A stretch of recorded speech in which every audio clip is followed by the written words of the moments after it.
ಇನ್ನು ಉತ್ತರ ಪ್ರದೇಶದ ಬೋಲಾನಾಥ ಕಾಲೋನಿ ಜಲಾವೃತವಾಗಿದೆ. ಏರಿಯಾಗಳಿಗೆ ನೀರು ನುಗ್ಗಿರುವಂತಹ ಕಾರಣ ಈಗ ಜನ ಬೋಟ್ನಲ್ಲಿ ಸಂಚಾರ ಮಾಡಬೇಕಾದಂಥ ಪರಿಸ್ಥಿತಿ.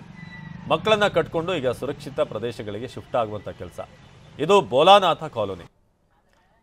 ಸೊ ಏರಿಯಾಗಳಿಗೆ ನುಗ್ಗಿದಂಥ ನೀರು ಅಂದರೆ ಸಾಮಾನ್ಯವಾಗಿ ಹಿಂದೆ ಈ ಬಿಲ್ಡಿಂಗ್ಗಳು ಎಲ್ಲ ಆಗೋಕ್ಕೆ ಮುಂಚೆ ನೀರು ತನ್ನ ಪಾಡಿಗೆ ತಾನು ಹರಿತಾ ಇತ್ತು. ನಾವೆಲ್ಲ ಕಡೆ ಈಗ ಬ್ಲಾಕ್ ಮಾಡಿದ್ದೇವೆ ಅಷ್ಟೇ. ಹಾಗಾಗಿ ನೀರು ತಾನು ಹರಿತಿದ್ದಂಥ ಜಾಗವನ್ನು ಕಂಡುಕೊಳ್ಳುವಂಥ ಪ್ರಯತ್ನ ಮಾಡುತ್ತೆ. ಹಾಗಾಗಿ ಹೆಚ್ಚಾಗಿ ಈ ಮಾಡರ್ನೈಸೇಷನ್ ಆಗ್ತಿರುವಂಥ ಕಾರಣ, ಮನೆಗಳು ಎಲ್ಲದರಲ್ಲಿ ತಲೆ ಎತ್ತಿರುವಂಥ ಕಾರಣ ನೀರು ಹೋಗೋಕ್ಕೆ ಜಾಗ ಇಲ್ಲ ಫಸ್ಟ್ ಆಫ್ ಆಲ್. ಇನ್ನು ಈ ಡ್ರೈನೇಜ್ ವ್ಯವಸ್ಥೆ, ಬೇರೆ ಬೇರೆ ಒಂದು ದಾರಿಗಳನ್ನ ಏನು ರಾಜಕಾಲುವೆ ಇಂಥದ್ದೆಲ್ಲವೂ ಕೂಡ ಮಾಡೋದ್ರಿಂದ ನೀರಿನ ಹರಿವು ಸುಗಮವಾಗುತ್ತೆ. ನಿಮಗೆ ನೋಡ್ತಾ ಇದ್ದೀರಾ, ಬೋಟ್ಗಳನ್ನು ಬಳಸಬೇಕಾದಂಥ ಪರಿಸ್ಥಿತಿ.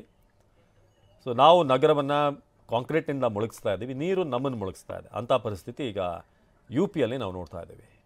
ಸೊ ಏರಿಯಾಗಳಿಗೆ ನುಗ್ಗಿದಂಥ ನೀರು ಬೋಟ್ಗಳಲ್ಲಿ ಸಂಚಾರ ಮಾಡುವಂಥ ಪರಿಸ್ಥಿತಿ ನಿರ್ಮಾಣ ಆಗಿದೆ. ಮಕ್ಕಳನ್ನು ಕರ್ಕೊಂಡು ನೋಡಿ, ಅಲ್ಲಿ ಪುಟ್ಟ ಮಕ್ಕಳಲ್ಲಿ ಒಂದೆರಡು ಮಕ್ಕಳು ಚಡ್ಡಿ ಹಾಕ್ಕೊಂಡು ಅಲ್ಲಿ ದೋಣಿ ಮೇಲೆ ಇದ್ದಾವೆ. ಸೊ ಇಂಥವ್ರನ್ನ ಹಿಡ್ಕೊಂಡು ಈಗ ಅಲ್ಲಿಂದ ಕರ್ಕೊಂಡು ಹೋಗುವಂಥ ಪ್ರಯತ್ನ ಆಗ್ತಾ ಇದೆ.